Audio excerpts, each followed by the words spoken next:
organization that is dedicated to building Latina power to advance health, dignity, and justice for 29 million Latinas, their families, and communities in the United States. Assemblywoman Gonzalez Rojas is an unapologetic social justice leader fighting for the values of dignity, justice, and equity. We love you. Awesome.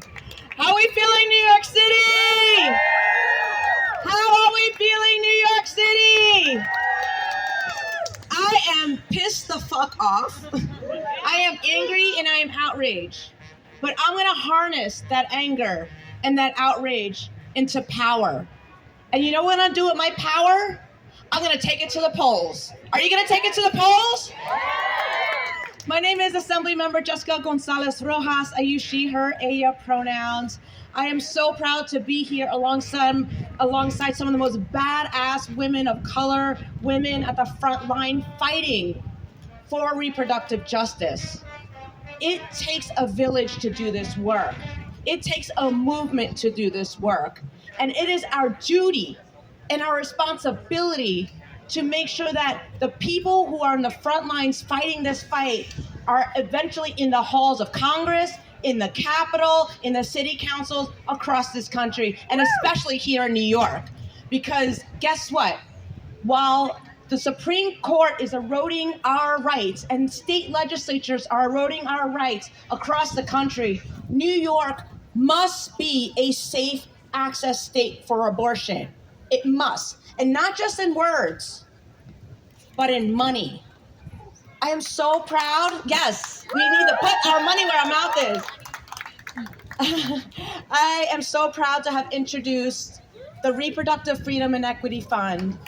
Yes, that would put money into the movement to ensure that every single person that needs abortion care will get it here in New York. It would do three things. It would shore up our providers, provide technical assistance, allow them to recruit more folks, retrofit their space, get security, because we know those providers are putting their life on the line every single day that they do their job.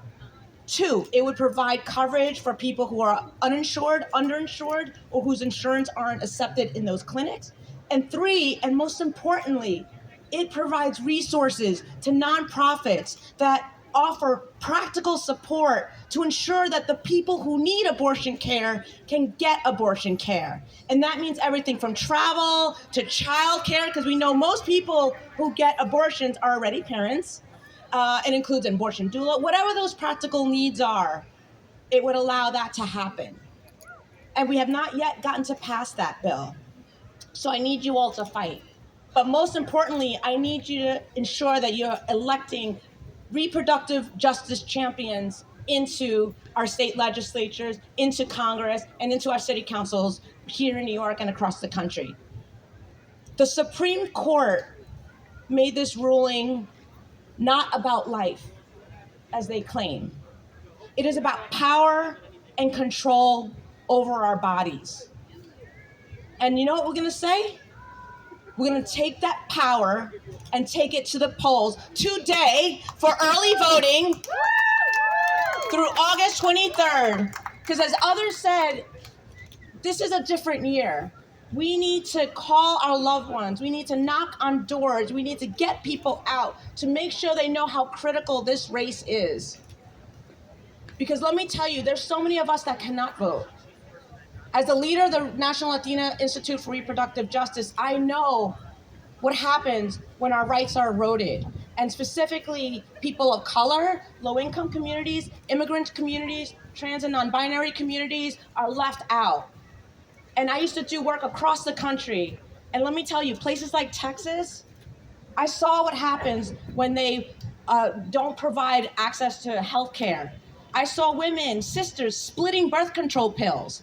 And then when one of them got pregnant, because that's not an effective form of birth control, they actually had to go to Mexico to get care. Before, the Latin America would say, look north, fight for the rights, reproductive justice like they do in the United States. Now we need to look south. Because while Mexico, while Argentina, while Colombia is legalizing abortion, we are rolling it back, and that is not okay. So I'm gonna share a quote, a shout out that we used to do at the National Latina Institute, and I'm gonna ask the question that I asked earlier, and I'm gonna ask it in Spanish. So when I say "Cómo se sientes," which means how you're feeling, I want you to say "poderosa." Okay? Poderosa is powerful. ¿Cómo se sientes? ¿Cómo se sientes? ¿Cómo se sientes? I'll see you all at the polls. You better show up now until August 23rd. Let's get it done, and let's get our elected leaders, our elected reproductive justice advocates in office today. Thank you.